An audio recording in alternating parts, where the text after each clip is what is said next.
कक्षा 8वीं के सभी छात्रों का मैं भागवत कदम तहे दिल से स्वागत करता हूं। आज हम विषय हिंदी का पाठ तीसरा धैर्यवान चिरकारी इस पाठ के बारे में अधिकतम जानकारी लेंगे।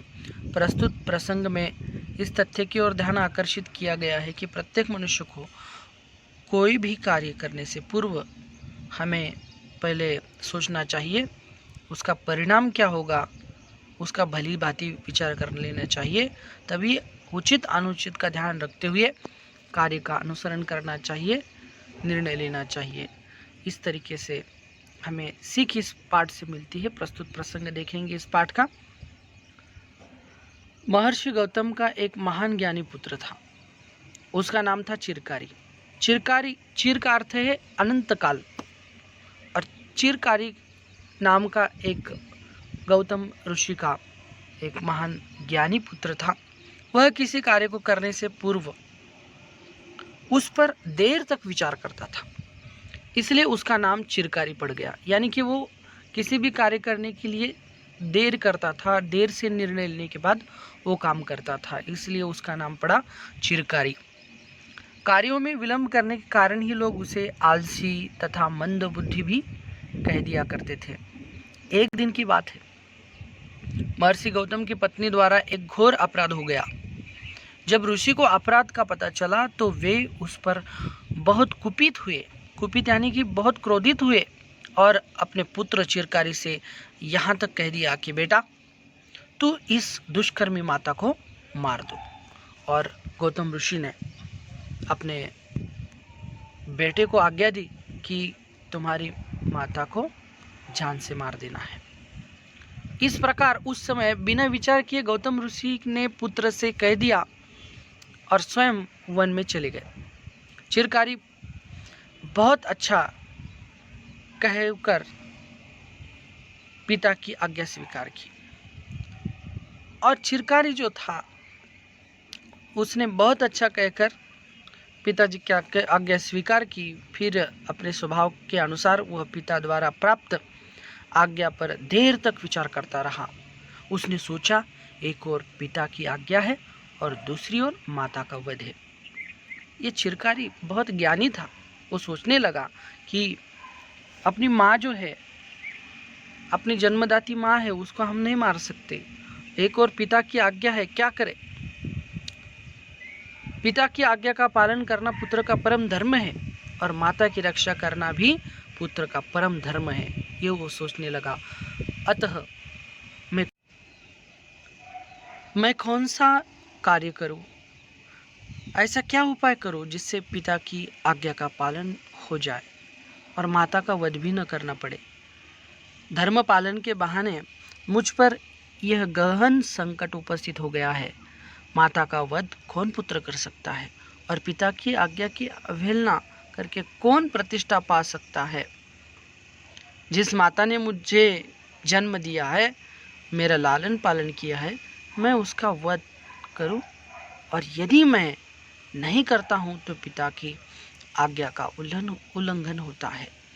इस प्रकार विचार करते करते चिरकारी को कभी माता का पक्ष उचित लगता तो कभी पिता का पक्ष उचित लगता। यानी कि एक और पिता की आज्ञा थी और एक और वो माता थी। ये दोनों विचारों के बीच में चिरकारी निर्णय नहीं ले पा रहा था। विलंब करने का स्वभाव होने के कारण चिरकारी बहुत समय तक विचार में ही पड़ा रहा। वह सोचता विचारता ही रहा, वो विचार करता रहा। इसी सोच विचार में कितना समय निकल गया इसका भी उसे भान नहीं रहा। उसको ध्यान नहीं रहा कितना समय निकल रहा है। वो सिर्फ विचार करता रहा। वह ऊहापोह में ही पड़ा रहा। अपने पुत्र को पत्नी का वध की आज्ञा देकर गौतम वन की ओर चले तो गए, परंतु किंतु जब उनका क्रोध शांत हुआ तो वे अपने अनुचित निर्णय पर विचार करके बहुत संतप्त हो गए, और गौतम जो है वो वन में चले गए थे अपने बेटे को आज्ञा देकर। लेकिन उनका अब क्रोध शांत हो चुका था। उन्होंने अनुचित यानी कि योग्य विचार निर्णय करने के बाद वो बहुत संतप्त हो गए। वो बहुत उनको पश्चाताप हो रहा था। इतना ही नहीं, वे पत्नी वध की कल्पना कर रो पड़े। गौतम ऋषि जो है पत्नी का वध का कल्पना उन्होंने की तो वो रो पड़े। पश्चाताप की अग्नि में जलते हुए मन ही मन कहने लगे, अहो, आज मेरे अविवेक ने घोर अनर्थ कर डाला है। मेरी स्त्री तो सर्वथा निर्दोष है। मैंने अपनी पतिव्रता धर्म भार्या का प्रमाद रूपी व्यसन से ग्रस्त होकर पुत्र से ही वध करा डाला। अब इस पाप से मेरा कौन उद्धार करेगा। गौतम जी को लग रहा था कि मेरी पतिव्रता धर्म भार्या यानी कि मेरी पत्नी से कुछ भूल गलती प्रमाद रूपी व्यसन से यानी कि उसकी गलती करने की आदत से मैं ग्रस्त होकर मैंने पुत्र को वध करने के लिए कहा, तो इस पाप से मेरा कौन उद्धार करेगा। मैंने तो ये बहुत बुरा निर्णय लिया है। ऐसा पश्चाताप गौतम कर रहे थे। फिर उन्हें पुत्र के स्वभाव का ध्यान आ गया। वे सोचने लगे कि यदि मेरे पुत्र ने अपने स्वभाव के अनुसार विलंब किया होगा तो मैं स्त्री हत्या के पाप से बच सकता हूँ। फिर वे मन में ही पुत्र को संबोधित कहने लगे, बेटा चिरकारी तेरा कल्याण हो, चिरकारी तेरा मंगल हो। यदि आज भी तूने विलंब से कार्य करने के अपने स्वभाव का अनुसरण किया होगा तभी तेरा नाम चिरकारी सफल हो सकता है। बेटा, आज विलंब करके तू वास्तव में चिरकारी बन और अपनी माता की रक्षा के स्वयं को भी पातकों से बचा ले। ये मन ही मन सोचने लगे कि मेरे बेटे को आदत है, देर से काम करने की आदत है, तो उसने अगर किया होगा तो मेरी पत्नी भी बच सकती है, उसकी माता की रक्षा भी हो सकती है, उसकी माता बच सकती है। तो इससे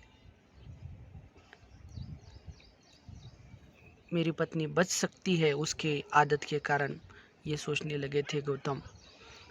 ऐसा सोच विचार करते हुए गौतम बहुत देर तक वन में नहीं ठहर सके और जल्दी चलकर घर आ गए। उनका मन अनेक आशंकाओं से घिरा हुआ था। उनका मन जो था अनेक आशंकाओं से बहुत ही वो दुखी हो गए थे। उनके मन में विविध विचार जो है आ रहे थे। जब वे आश्रम के समीप पहुँचे तो उन्होंने पुत्र चिरकारी को खड़ा पाया। वहाँ पर चिरकारी जो है वो खड़ा था। चिरकारी ने दौड़कर हथियार फेंककर पिता के चरणों को पकड़ लिया और आज्ञा का उल्लंघन हो जाने के लिए क्षमा मांगी। अभी तक चिरकारी ने माता को वध करने का काम नहीं किया था, इसलिए चिरकारी दौड़कर अपने पिताजी के चरणों में गिर पड़ा। उसने चरण पकड़ लिए और आज्ञा का उल्लंघन हो जाने के लिए वो पिताजी से क्षमा मांगने लगा। इतने में गौतम ने अपनी धर्मपत्नी को भी निकट आते देखा तो लज्जित सी थी। गौतम ने अपनी धर्मपत्नी निकट यानी कि पास आते देखा तो उन्होंने देखा कि वो लज्जित सी खड़ी हुई थी। गौतम ऋषि की प्रसन्नता की सीमा न रही। गौतम ऋषि जो है वो खुश हो गए अपनी पत्नी को देखकर। उसको लगा कि मेरी पत्नी तो जीवित है। मैंने जो क्रोध में बोला था वो बहुत ही बुरा निर्णय था,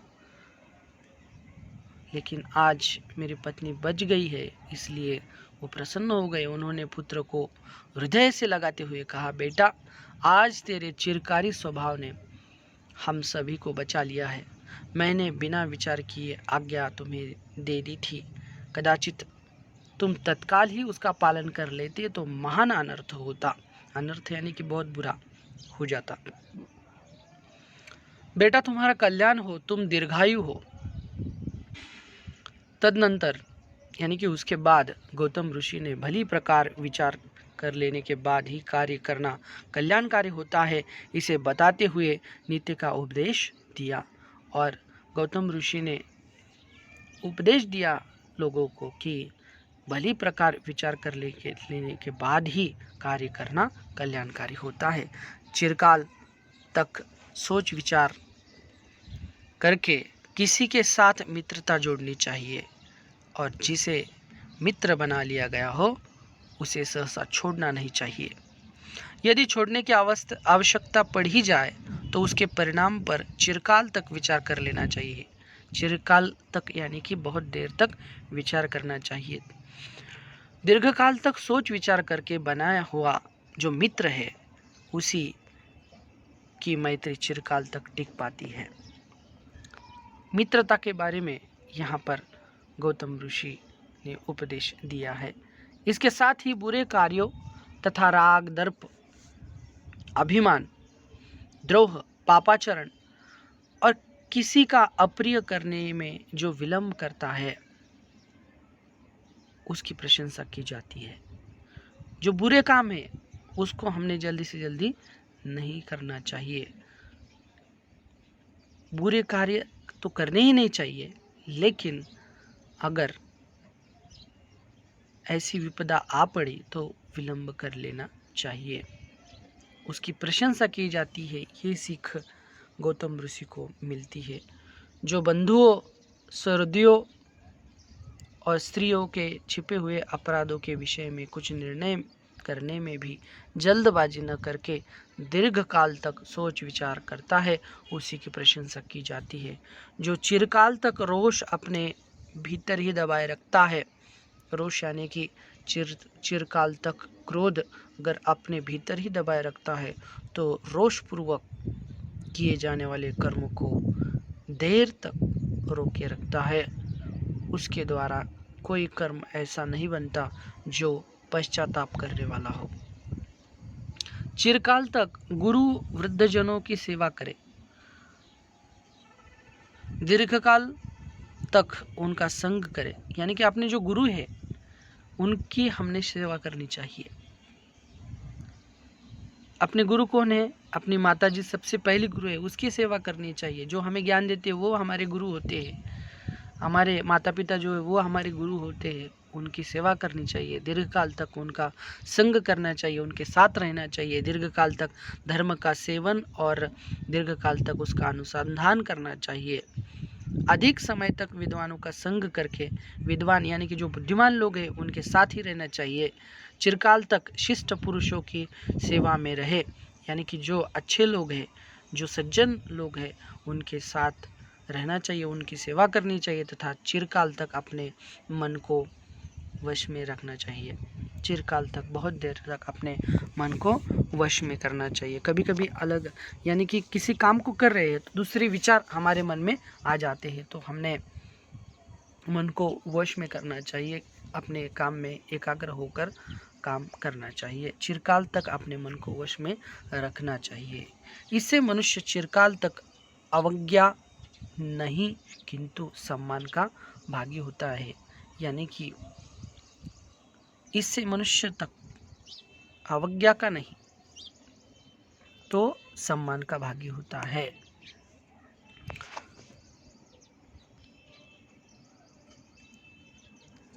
इस प्रकार नीति पूर्वक आचरण को व्यवहार में लाने वाले का सभी प्रकार से कल्याण होता है, यानी कि नीति पूर्वक आचरण होना चाहिए, सद्व्यवहार होना चाहिए, अच्छा व्यवहार होना चाहिए। और आचरण को व्यवहार में लाने वाले का सभी प्रकार से, अच्छे आचरण को व्यवहार में लाने वाले का सभी प्रकार से कल्याण होता है और वह जीवन पर्यंत यश व कीर्ति का भागी होता है। उसको यश मिलता है, कीर्ति मिलती है। तो यहाँ पर ये पाठ समाप्त होता है बच्चों। यहाँ पर कुछ कठिन शब्द हम देखेंगे। अवहेलना, अवहेलना का अर्थ है आज्ञा न मानने का भाव। ऊहापोह का अर्थ है निर्णय न ले पाने की स्थिति। राग, विषय को, कामनाओं को जन्म देते हैं, उसे राग कहते हैं। रोष यानी कि क्रोध, विलंब यानी कि देर।